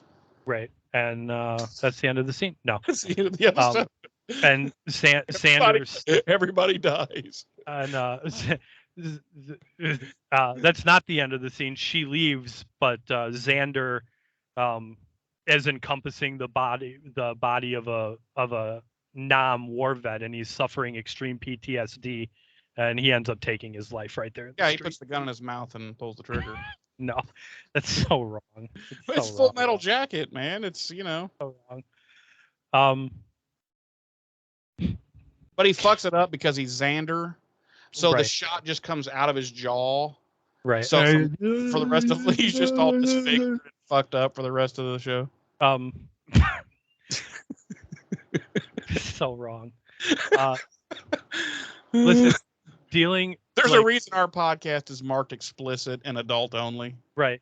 And let me just say to the listeners and the watchers, the reason we make jokes like this is the dark humor. We are scumbags. No, it says the dark humor is how we deal with our own struggles, our own mental illnesses, our own depressions, our own traumas. It's 100% how we deal with it. That's why we make these jokes. And I've always been a dark humorist, and probably always will be. Me too. So we see a monster appear across the street, and Xander goes to shoot him, and Willow jumps in front of him, and she's going to block the bullets with her ghostiness. Right. And she's like, no guns. That's still a little kid. And Willow, he tells her to get out of the way, and she says, no guns. That's an order. And he lowers the rifle, and she's like, well, we just need to find. And she sees Buffy behind Xander and kind of across the street, and yells out Buffy, and she runs across the street, and Xander follows, and Willow asks Buffy if she's okay, and the monster shows back up, and they both growl and roar as they approach, and Willow asks Buffy what they should do, and Buffy sees the monsters and promptly faints to the ground. Mm-hmm. And where do we pick up when we come back from what would have been a commercial break? Well, Xander is shooting all the children. He's like, fucking. No. He is shooting, and it looks like he's shooting them, but he's not. He's shooting above them and around them and stuff, trying to spook them off. And because even Willow's like, what the fuck? And they get Buffy up, and much like Xander, she has no fucking idea who she is. She thinks it's 1775. I want to interrupt you real quick. Can we briefly talk about, and I don't know if you noticed it, but I did, and I was like, that's a really good touch. The quality of the wig they have on SMG. Yeah, because the costume wig they had on her before was clearly obviously a wig. Yeah, a costume and now wig. it's like really well done. Yeah. Yeah. I was like, that is an attention to detail that, like, I legitimately sat back and I was like, that's damn near admirable for them to like put like that much attention into this idea that people are really becoming what their costumes are. Well, I don't know if you know this, but more attention to detail, SMG actually contracted scurvy and syphilis for this portrayal. That's in my behind the scenes. I found that while I was researching production of this episode. So yeah. So she was trying to really get in character here. Yeah. But so Yeah, she thinks it's 1775 and that she is this, well-to-do aristocrat, basically. And Willow's kind of freaking out because now she realizes that the Slayer's useless. And, she's like, fuck. So a demon comes flying in and attacks Buffy, and Xander quickly dispatches it with the butt of his rifle because now he actually is the badass that he always wanted to be. Buffy screams, there's another one, and she runs and hides, and it's a car. It's a car coming on the road, and I love, like I'll touch on this more like in our like discussion when we're done here, but Sarah Michelle Gellar fucking shines in this episode oh yeah as this character. yeah, like anything. I don't think there's anything that's out of her wheelhouse to play. Like she can pretty much do it all, and yeah, so she's screaming and everything. It's a car. She thinks it's a demon. They have to explain to her it's not. Willow has to explain to Xander why she's acting this way. Well, she, blah, blah, blah, blah. She thinks she's from this era because that's the costume she had on. And then, she realized they need to get inside somewhere they can save, somewhere they can barricade. And she realizes that Buffy's house is the closest. So they head off in that direction. And things aren't much better there. They come in, and Joyce isn't there, of course, because she was not paid for this episode. She's an absentee mother to her teenage daughter. Constantly. She's working at the gallery. Right. Because on Halloween night is one of their busiest times at the gallery. And by gallery, we know Joyce's history means street corner. Right. Okay. We're on the same page there. Yeah. Buffy freaks out because she finds a picture of herself, like in modern clothes. And let's talk about that picture that she finds real quick. It is the weirdest like distant shot of Buffy at like standing on the fucking balcony of Sunnydale. Yeah. Like in shadow. Like why? One, who fucking took this picture? It's an awful picture. Whoever took it should never be allowed to take a picture again. Two, why the fuck did Joyce frame this god awful picture? Three, would someone like Buffy, who is very much like into self-image, not to like the level of Cordelia or something that, allow Joyce to frame this god awful picture of her and put it in the living room? Right. Anyway, proceed. Yeah, and why would she look at that and immediately know that that's her? Right. Because I would be like, well, that's not fucking me. You know? But right. Like, because how does she know that is clearly me? How does she know what she fucking looks like? Right. With short blonde hair. Right. Anyway, though, but so she freaks out, and demons are beating on the door, and Xander kind of sticks his gun out and he's shooting again, which this got me because he sticks the gun basically out the door and just starts firing. And I'm like, well, fuck, all the neighbors across the street are dead now. Because that's a fucking M16. Like, that shit is traveling. Mass casualties in Sunnydale this evening. There may not be any fatalities, but there are some serious fucking injuries. Okay? That's all I'm saying. People are fucked up. Lots of stray bullets. The hospitals will be overrun. Oh, yes. Small children have been shot. Have just been shot. Yeah. It's like an American high school. Basically, yeah. Or, well, any school in America, not just a high school anymore. Yeah. So he's doing that to scare them off, and he hears somebody screaming, so he goes outside. He opens the door and goes out there, and Cordelia comes running up, and There's this giant, I don't even know, it was just this hairy man beast looking thing that was chasing her. Like, was the person dressed up as like the old mascot from Noble Roman's Pizza? I Remember think he that was. from the 80s? It looked like a Bigfoot costume to me. Oh, okay. Okay. Yeah. You know, I'd never even entered my minds, but yeah, that makes sense. It was just weird looking. I was like, I mean, I would run from the fucking thing too, but I'm just saying, what the fuck is that thing? Right. But yeah, she's Yeah. running from it and screaming bloody murder. And of course, he grabs her and takes her inside. And Willow notices pretty quickly, you know, wait a minute, why isn't she like an actual cat? Because she's dressed as a cat. And but she makes it pretty clear that she's totally her normal self. You know, because she's like, what's with him? What's with her? You know, what the fuck is going on? And Willow's trying to explain it.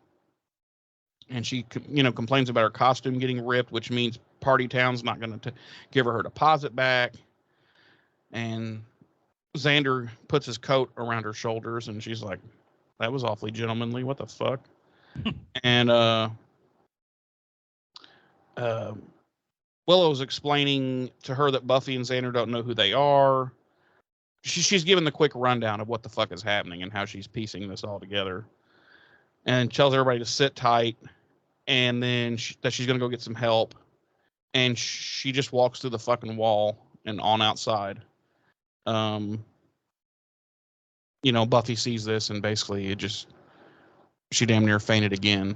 So then outside, there's, you know, more demons and monsters and shit rampaging and just destroying the town, basically. And we see Spike walking amongst the chaos, and he looks quite pleased.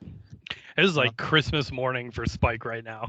Yeah, like he's literally like, fuck, this is awesome, you know. And so he's pretty happy. And then back to Buffy's house, and Xander's like barricading the door now, you know, putting everything that's not nailed down in front of the door. And he sends Cordelia to get, you know, more stuff to put in front of the door, and starts talking to Buffy, and they have very different worldviews. Let's just put it that way. He thinks they should listen to Willow, and that they'll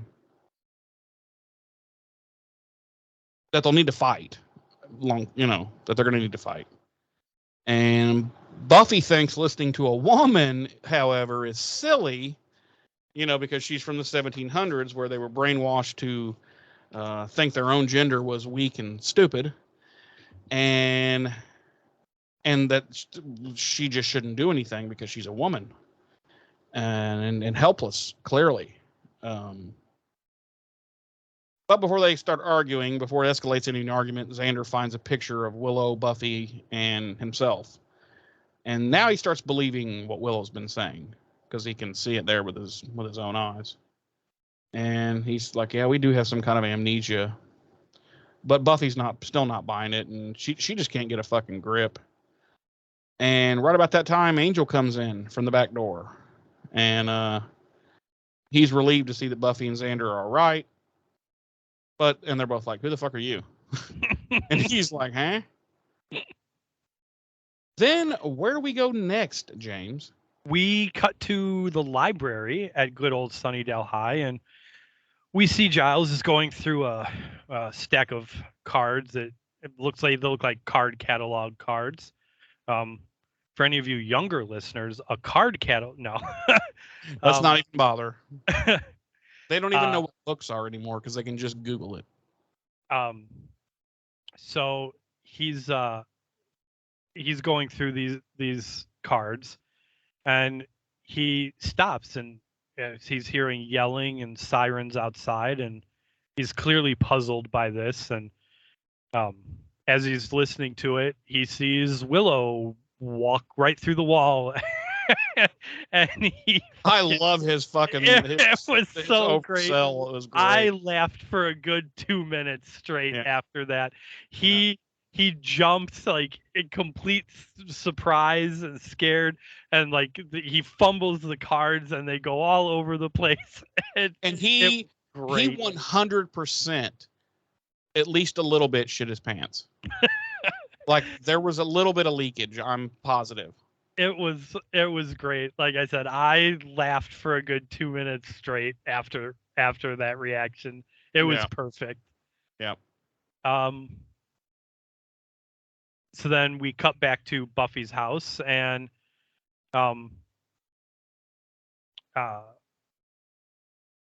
Cordelia comes back, and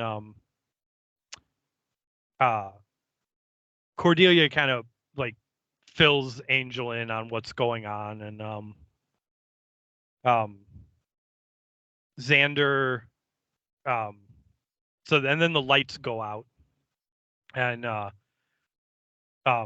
Xander tells Angel to take Buffy and secure the kitchen, and tells Cordelia that she's with him, and they go off.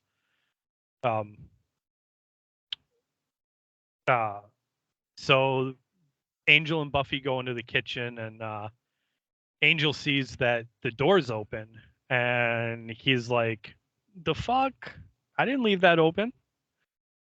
And he moves towards the door, and he's looking around to see if anyone came in. And as he closes the door, the basement door behind Buffy opens up, and a vampire attacks. And she tries to fight him off, and Angel grabs the vampire and gets him down on the floor, and he starts yelling for a steak, and Buffy's confused, and he's like, "Get me a steak." And see, I swear I thought at that point she was going to look around for like a beef steak. And she ends up grabbing a knife off the counter, and she goes to give it to Angel, and he turns to see, what's holding her up, and he's in full vamp face, and she screams and runs out the door. And we cut back to the library. Which that drives me crazy because he's already been informed that she has no idea who she is. Right. But he's acting so, miffed. Like, why isn't she acting like she should be acting? Because she has no fucking idea who she is, jackwagon. But Right. anyway. We cut back to the library, and Giles is he's in the cage, the weapon book lockup, and he's got some old papers, and it's his S&M cage. And he's wearing leather suspenders. He's in full Frankenfooter regalia from when he did RHPS. Yes, he is. I'm just a sweet transvestite. Oh. And he's flogging himself. He's flogging himself with a cat o' nine tails lipstick. Willow's like, dude, should I come back later? Do you need me to I gotta peace out?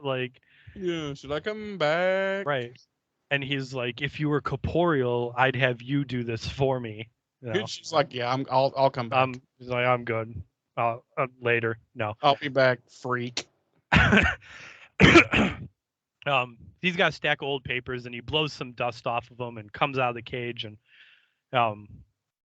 Willow's standing at a book, and she's like, I don't even know what I'm looking for. And then she's like, plus I can't turn the page. Yeah. And no problem. So then Giles is like, all right, a little bit of Jeez, I'll do it for you. And then he licks his finger to turn the page, but he doesn't just lick it, he sucks on it very seductively. He puts the whole finger all the way back to his right, and then seductively pulls it out of his mouth. And then what's really weird, because he knows Willow's a ghost and isn't corporeal, he tries to touch her lips with his wet finger, and it goes right through her face. And it's really weird. What's that? And he's like, no, right. nothing. No. Sorry. He's like, thought you had something on you. I'm sorry. Right.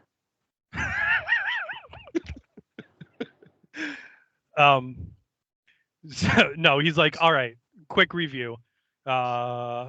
So everyone turned into whatever the fuck they were dressed as. Is that the dealio? And Willow's like, bam, pops. Yep, Xander's a soldier. Buffy's an 18th century wench. You know, I'm a whore. I'm right. I'm a whore.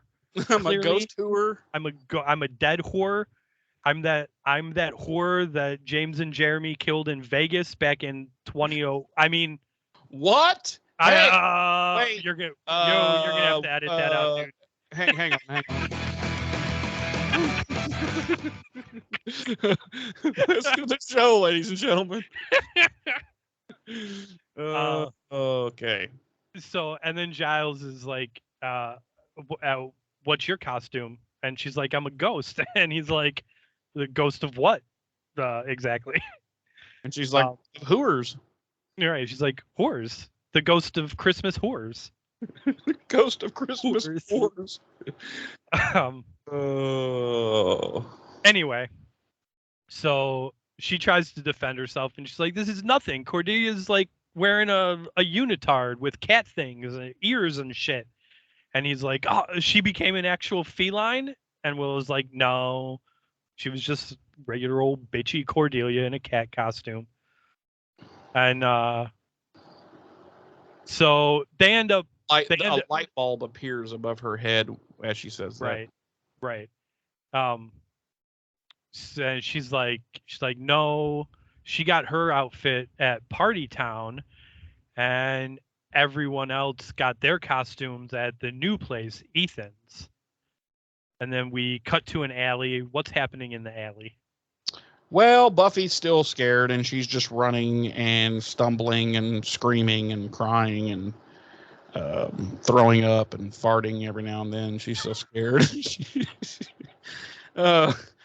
Angel and Xander and Cordy are like hot on her heels, trying to catch up with her.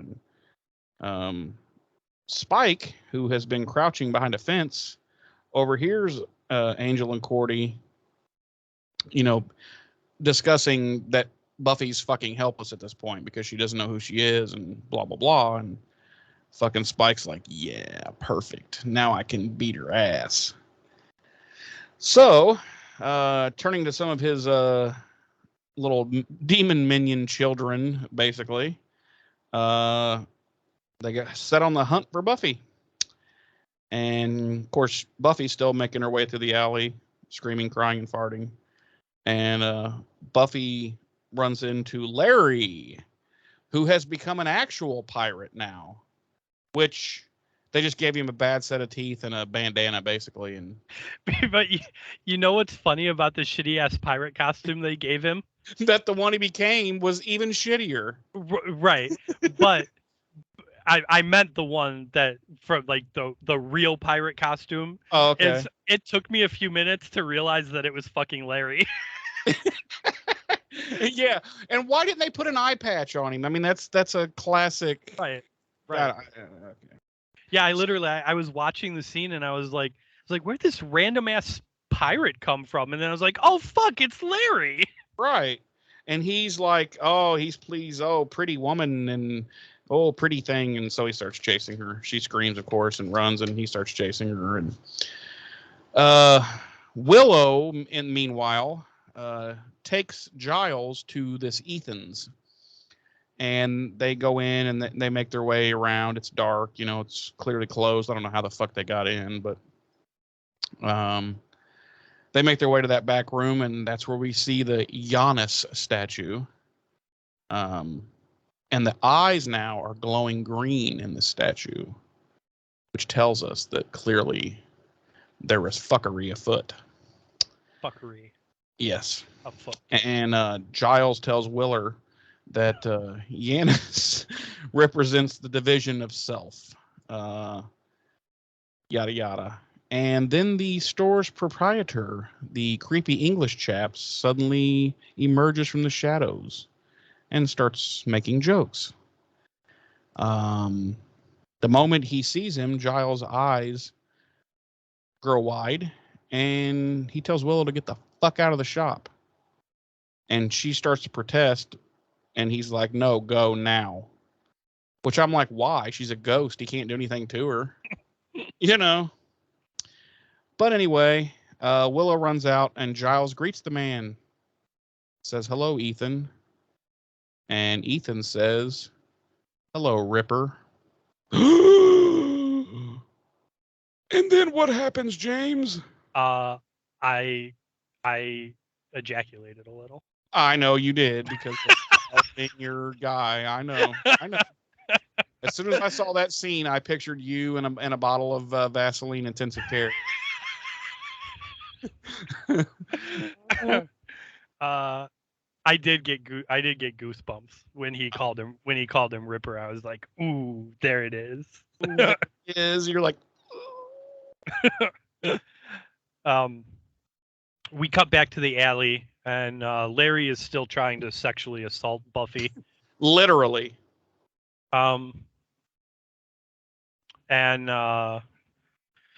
Xander comes out of nowhere and tackles Larry to the ground, and proceeds to beat the living hell out of Larry. Breaks off this dude. I mean, beats the, like, that's a beating. Like, that's the type of, like, he's in a coma. He has a brain bleed now and is probably never going to wake up. But if he does, he is definitely never going to know the difference between potato and fucking, television. He is definitely brain damaged. Larry is now fucking ruined. Right. And since we do see Larry not brain damaged later in the show, we have to presume that any damage physically done to someone while this spell is in effect is magically undone when the spell is broken. Has to be, because I'm telling you, Larry was in intensive care for at least a year after this. It was quite the beatdown. It was quite the beatdown. It was a brain bleed. So while Xander is laying the smackdown on Larry, Cordelia and Angel show up. And so where was I? Oh, Buffy sees Angel and she tells Cordelia, he's a vampire, and Cordelia's like, she's got this thing where she's like, just forget it. And she tells Buffy, it's fine. Angel's a good vampire. He'd never hurt you. He's our friend. And at that point, Angel goes over to Xander, presumably to try and save what's left of Larry's life before Xander straight up murders him. Yeah. But the fight's over, and Larry's not dead. Just Larry's already in a very deep coma. And then Willow comes running down the alley, and she tells them, you got to get inside. And she looks back, and they see Spike and his little mini monster gang coming. Which is so hilariously not threatening. It's like Spike and like three little kid monsters and like one regular size monster. And yeah, it's like Spike and like a bunch of munchkins from Munchkinland. Right. It's just not scary. So we cut back to Ethan's, and Ethan is he's chiding Giles a little bit. He's all like, no hugs. You're not happy to see your old friend. And Giles says he's just surprised that he didn't guess this whole thing was Ethan's doing. And they go back and forth, and Giles tells him, it's sick and it's brutal and it harms the innocent. And Ethan's like, we all know you're the champion of innocence and all things pure and good. And he tells him, it's quite a little act you've got going on here. And Giles insists it's not an act, it's who he is. And Ethan's like, whatever, you lying son of a bitch. They have no idea who you really are, do they? I've got a clip if you want to hear this exchange. Yeah. I can't believe you didn't tell me that sooner. Yeah, well, it's right about here is where, so. It's quite a little act you've got going here, old man. It's no act. It's who I am. Who you are. The Watcher. Sniveling, tweed-clad guardian of the Slayer and her kin. I think not. I know who you are, Rupert, and I know what you're capable of. But they don't, do they? They have no idea where you come from. Break the spell, Ethan, then leave this place and never come back. Why should I? What's in the bargain for me? You get to live. Oh, Rupert, you're scary. And he houses that motherfucker. He fucking left to the gut. And then a knee to the fucking face. Yes. Like, Giles is straight up badass. Yes. Definitely not something we've seen from Giles. No. Until now. We've seen bumbling buffoonery up till now. Yes. And we cut back to the alley. And Angel's leading the pack, and he finds an open warehouse, and they all go inside and shut the doors, and Spike and the monsters all show up, and they're pounding on the door, and Xander's fortifying the door, and Buffy's clinging to Cordelia, and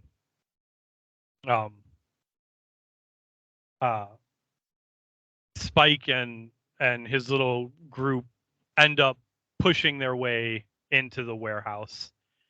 And we cut back to Ethan's, and Ethan is in the fetal position practically on the floor. So, like, he's clearly been worked over a little bit. He's got broken ribs, a lacerated spleen, probably going to need to have a kidney removed. Like, he's definitely been worked over. Oh, and he says, and you said the Ripper was long gone. And we cut to Giles, and Giles is fucking standing there just casually, like, cleaning his in between his fingers and his ring that he's wearing with his handkerchief. Yeah, cleaning the blood off. And he tells Ethan, tell me how to stop the spell. And Ethan gets all snarky, and he's like, say pretty, please. And Giles fucking kicks the dude in the kidney, like, full force. There goes the other one. Now he's going to be on dialysis the rest of his fucking life. And Ethan, like, cries out in pain, and we cut back to the warehouse. And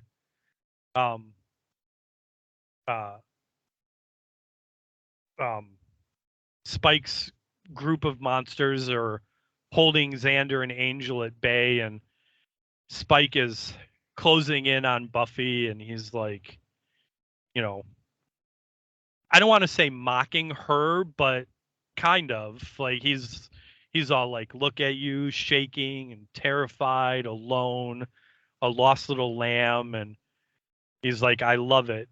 And Angel's struggling against the two monsters holding him, and Spike grabs Buffy by the throat, and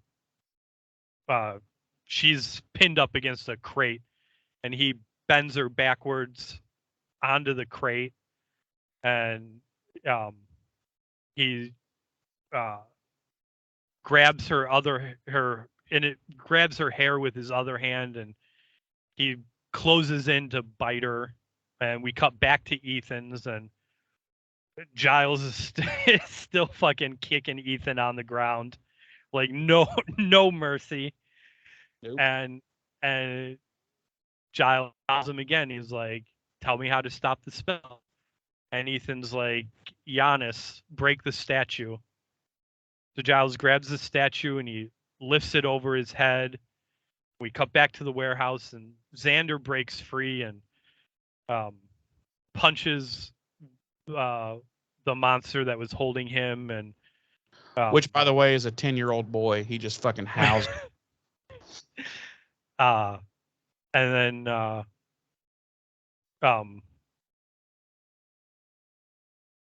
Spike's still closing in on Buffy, and we cut back to Ethan's, and Giles throws the statue onto the floor, and it smashes into a bunch of tiny pieces, and we're back at the warehouse, and Xander goes to shoulder his rifle, and it's turned back into the little toy gun, and he's back like regular Xander again, and he's like, what the fuck? And all the monsters turn back into the kids and the student escorts, and the kids are all, of course, scared, and they start to cry and complain. You hear them yelling, I want my mommy. And Spike looks back at them as he straightens up, and as he's straightening up, he pulls Buffy's hair to pull her up with him, and it's just her wig.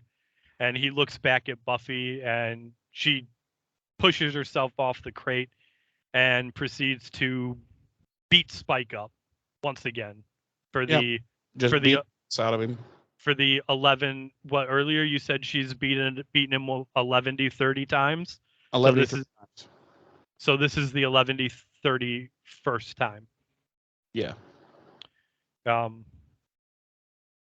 And she beats him. I said 11-3 times. Oh, so 11. The 11-4th time. This is the 11-4th time she's beat him up since he was introduced in the first episode. Yep. And hasn't been seen since the second episode. Yeah, and has never once gotten the upper hand. Right. So yeah, she's beating on Spike, and we cut back to Ethan's, and Giles looks behind him to the floor, and Ethan is gone. He's disappeared. And slithered away like the snake that he is. Away. We cut back to the warehouse, and Buffy finishes up with Spike. Like she's won the fight. He's on the ground, and instead of like busting off a piece of the crate and jamming it through his fucking heart, she lets him get up.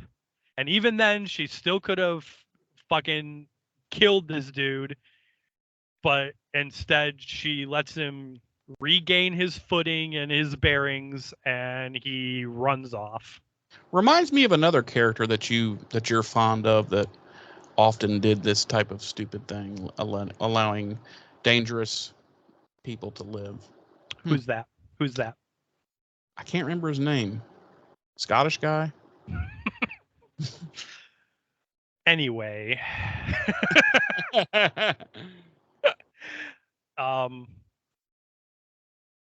So Xander and Buffy and Cordelia and Angel all kind of reconvene, and they all, talk about how they remember, or Buffy and Xander talk about how they remember what was going on. It's like they were trapped in their bodies, but they couldn't get out.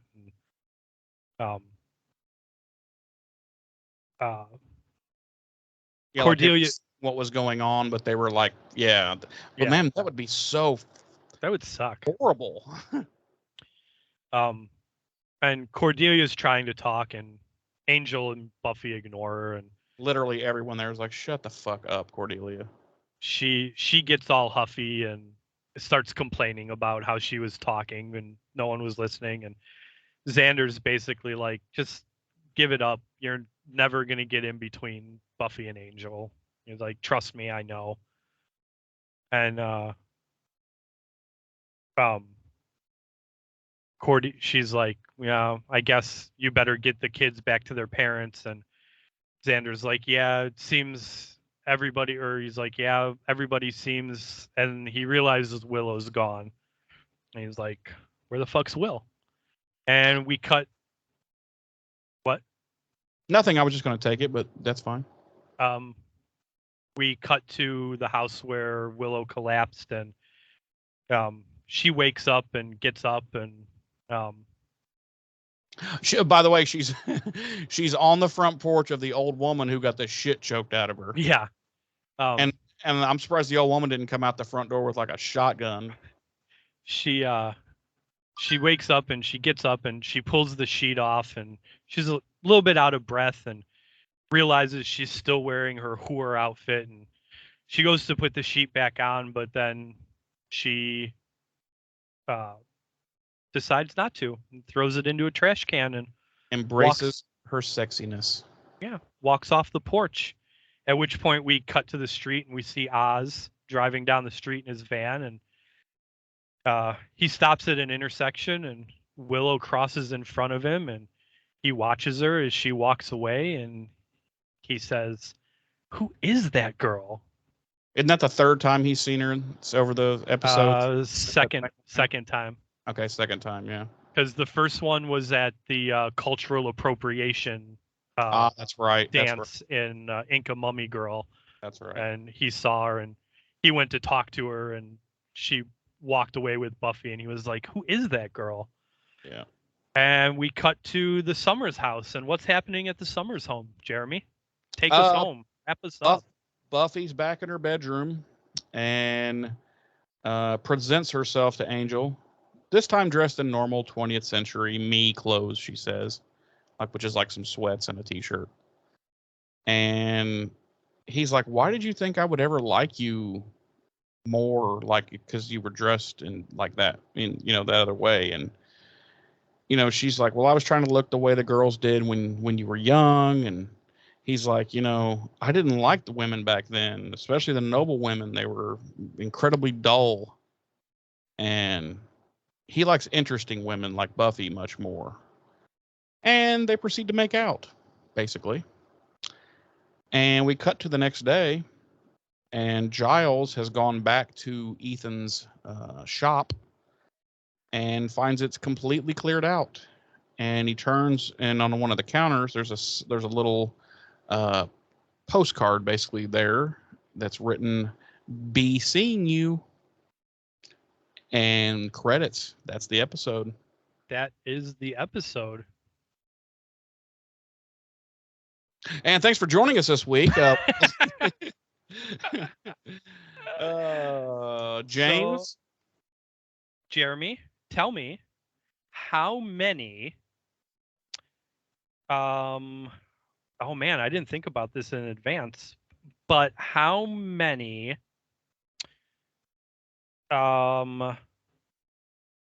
noble women would you give this episode?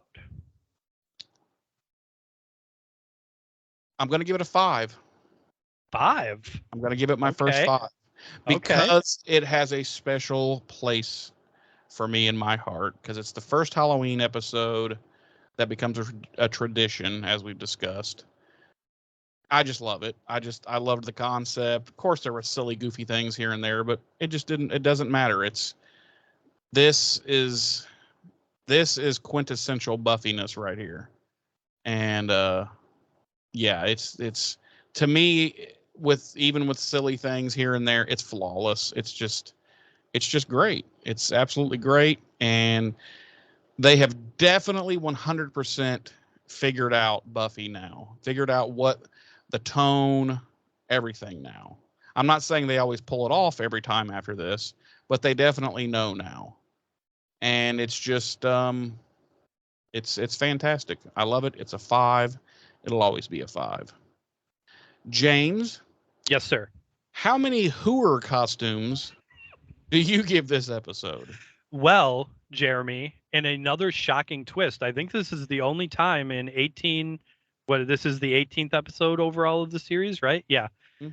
I think this is only the second time in 18 episodes where we agree I am going to give this 5 poor outfits. All right. I love this episode. It's got its nitpicky little flaws.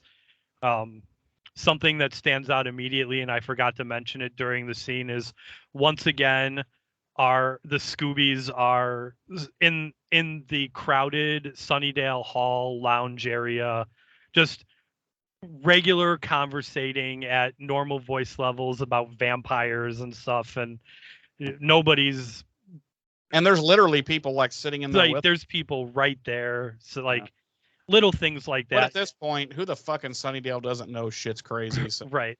And it's also one of those things that, like,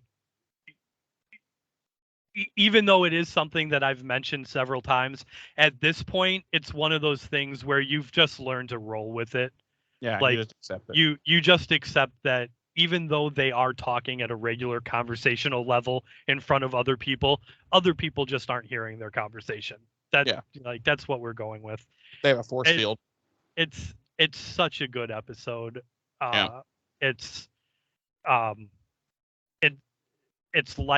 it's lighthearted and to a degree. Mm-hmm. It's funny. It's yeah, and everybody not and everybody. Like you said, SMG just once again just knocks it out of the park. She again, and this goes to something we've talked about, both her and Nikki Brendan playing against type. Yeah. You know, Nicholas Brendan got to be, the big tough soldier guy, and SMG got to be the quaint little damsel in distress. Yep. Times an exponential amount, because the character was from 1775. Yeah. So is damsel in distress taken to the umpteenth level, and she knocked it out of the park. And there's some parts of her dialogue that are very cringe. Like anytime she's talking about being a woman and she shouldn't have to fight, and surely there's men around to protect her, and this and that. Like, it's cringe, but also it's there on purpose. It's there on purpose. It's is, like it or not, that's how women were viewed themselves in that time period. Many centuries brainwashing. There's something, for lack of a better term, I'm going to say there's something almost endearing about Buffy acting that way. Yeah. Yeah, and like Sarah Michelle Gellar knocks it out of the fucking park, as she always does. Yep. The introduction of Ethan Rain, who, like we discussed at the beginning, he does go on to have some more pivotal episodes throughout the series. A big part of Giles' past. A lot of, not a lot, but some small hints as to Giles's darker past than what we might have expected him to have. The whole Ripper thing. I love it. I love every bit of it. Love every bit of this episode. It's just a really good episode. Yeah, there's a lot to, I hadn't even, when I gave it the 5, I had forgotten. Yeah, this is another reason it deserves a 5 is getting, this is the door cracking open for the first time on Giles and his backstory and right. But I mean, yeah, this is a 5 all day long. And it's like you said, it part of that is it does hold a special place in my collective nostalgia, because it's the first Halloween episode. Mm-hmm. And it kind of, I don't think, not only sets the tone for all the future Halloween episodes, but also kind of sets the tone for all the future, for lack of a better word, irreverent episodes. Yeah, I was going to say the more goofy, fun episodes that we have. And you're right. Like, this is Buffy, dare I say it, at its best. Oh yeah. And I think this is the first time we've really, really seen all those elements coalesce into what makes this show what we so fondly remember. And this is 150% on the list of episodes you show someone to make them to get them into watching this show. Yeah, I think this is the first one we've both agreed that this definitely goes on the list of you have to show this to a first time watcher. This episode, I think it's the first time. So yeah, this definitely goes on the list. This is one of the first ones you show a new watcher. Yep.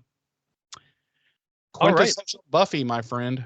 Yes. Let's jump into a little monsterology. Giannis, properly pronounced Janus, is indeed the two-faced god of Roman mythology. However, his worship is never nearly as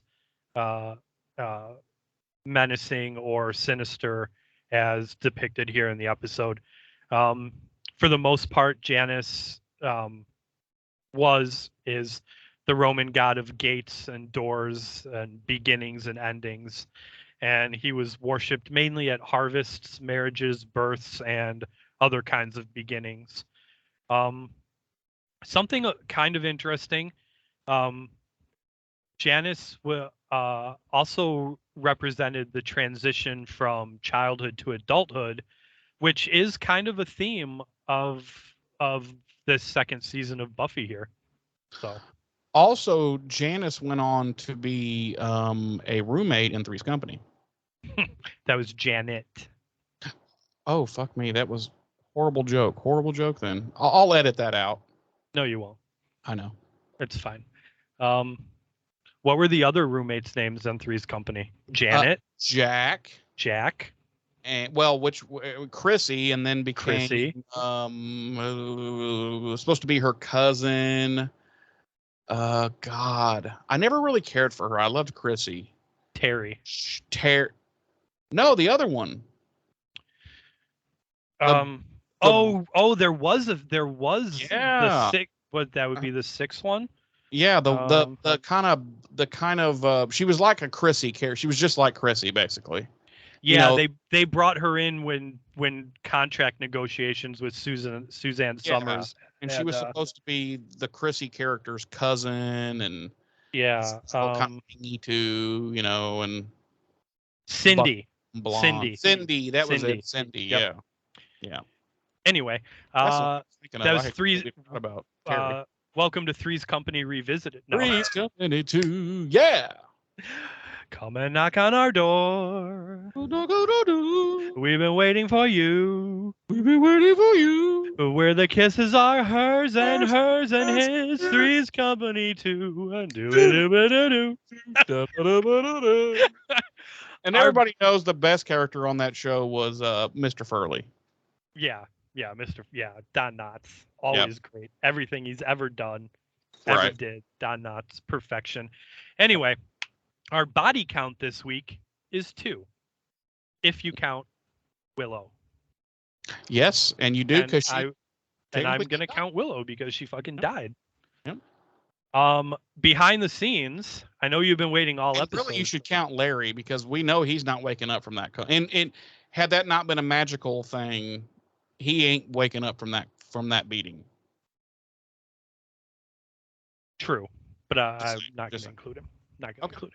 Okay. So 2. Behind the scenes, I know you've been waiting for can't wait close to 2 hours for this. Ethan's Latin incantation translates to, Giannis, I invoke your spirit. Hear my plea. Seize the night for your own reason. Come, appear and show to us that which is infinite power. The mask transforms itself into flesh and blood. Your holy presence curdles the heart. Giannis, take the night. There is no way he said all that with just a little bit of supposed Latin dialogue he spewed out. He said all that. I'm telling you. I'm telling you. Yes, he did. You're wrong. No, I'm right. Sorry. Facts is facts, brother man. The facts of life? The facts of life. Okay. I don't know that theme song off the top of my head. So I don't either. But you had Joe, Trudy, Mrs. Garrett. Yeah. Keep going. No, it was Tootie, not Trudy. Oh yeah, Tootie. Yeah. Our bronze band this week, believe it or not, we did have a bronze band, Epperly. Oh, yeah, my old, yeah, the great band. And our music this week, Shy by Epperly, released on the album Epperly by Triple X Records in 1996. Followed up And, by the record Who Gives a Flying Fuck. and How She Died. I just mean for their music, you know. And How She Died by Treble Charger, released on the album Maybe It's Me by RCA Records in 1997. Well, how did she die? I don't know. I didn't listen to the song. Oh. I'm sure it's in the lyrics somewhere. Okay. Goof 'em Ups and Oopsies. Oh, this is my favorite. Do you have any? No. Answer I mean, me I look them. I always look them up, but they're just for this. This happens a lot lately. There's just not that really many. There's nothing really that much to bring up. So I leave it for you, so we're not stepping on each other's toes. I usually when I watch the episode, I try to see if there's anything noticeable to me, and then I'll look it up when I'm researching the episode. These two things did pop out at me while I was watching the episode, what I'm going to discuss. I have one in my head, so I'll see if it's. And then when I was researching the episode, sure enough, they were brought up. So answer me this. Okay. Willow is a ghost, and she's incorporeal. She's non-corporeal. Mm-hmm. So how come the curtain moves in Ethan's shop when she brushes against it? Yeah, that's the one I saw. And how come you can hear the door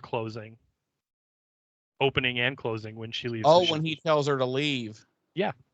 Well, you know what that was? That was bad poor ADR. Yeah, they didn't. Sound effects guys don't put the sound effects in for that because she's apparently just walking through the thing. Yeah. Right. Yeah. But the other one, I've got this in Goof 'em Ups and Oopsies because I thought about it when watching the episode, and then it was brought up, but also when I was watching the episode, I dismissed it because it can be explained away. So vampires cannot enter a home without an invitation. All right. Yet that kid turned vampire attacks Buffy and Angel in Buffy's kitchen. Right. With no answer as to how he got in. So is that a mistake? Or what I'm willing to do, and I did in the episode at first, is chalk it up to the fact that he's not really a vampire. Yeah, so the rules don't apply. Yeah, I think it'd be a whole different. Yes, that's exactly what I was trying to think of how to say, but yeah, exactly. I thought you were gonna bring up the whole. Well, how the fuck did Angel just come in the back door? Well, it's because she invited him a long time ago and never withdrew the invitation. Oh yeah. No, I never questioned that. Okay. Because I remember she. Yeah, you're a much smarter man than me. Well, I mean, without saying. Right. I just goes without saying. And that is all I have for this week. Really? Yeah. Okay. Well, James. Yes, sir. Why don't you tell our loyal listeners how they can get in touch with us should they wish to do so? Well, Jeremy. Yes. This is going to blow your mind, but I want you to take this in as I tell you. Okay. Did you know that there is a website? Okay. And it is www.buffyrevisited.com. Wow, I had no idea. And if you go to that website, you will find some links. Really? You will find links to Slade, the Buffyverse Revisited on Facebook, Slade, the Buffyverse Revisited on Twitter. Okay. And you will find an email, buffyrevisited@gmail.com, where you can email us. Wow. So you go to that page, buffyrevisited.com, and you could click on that Facebook link and you can go to our Facebook page and you can leave us a comment. You can send us a direct message. And we can talk about anything Buffy and Angel related or not Buffy and Angel related. You can tell us what you think of Buffy and Angel. You can tell us what you think of us. Doesn't matter. You have blown my mind. You can also do the same thing with that link to Twitter. You can go onto the Twitter. You can tweet at us all your thoughts about Buffy and Angel, your thoughts about us, or anything else your heart desires. And you can click on that email link and you can email us those same things. Your thoughts on Buffy and Angel, your thoughts on us, or your thoughts on anything in general. And we would love to hear from you. You have completely blown my mind, James. It's astonishing, isn't it? It's fucking amazing. Now, one question. Can they email us or tweet at us or Facebook us about Willer? I said they can do any of those things about anything they want. Okay. Well, then what's keeping you guys? Hit us up. Hit us up. Seriously, we would love to engage in discussion with anybody that listens, other fans of the Buffyverse, obviously that being Buffy and Angel, discussions about the shows overall, specific episode discussions, discussions about how Jeremy and I are doing with the podcast. We would love to engage with other fans about these shows. So please feel free to reach out to us in any capacity. Absolutely. I couldn't agree more. And with that being said, thank you for joining us this week. We look forward to seeing you next week. What's our episode for next week, James? Next week is Lie to Me. Yes, it is. And I'm going to lie a lot next week. Anyway, we will see you then. As always, thank you for joining us. I've been one of your hosts. I'm Jeremy. I'm your other host, James. Ta-ta.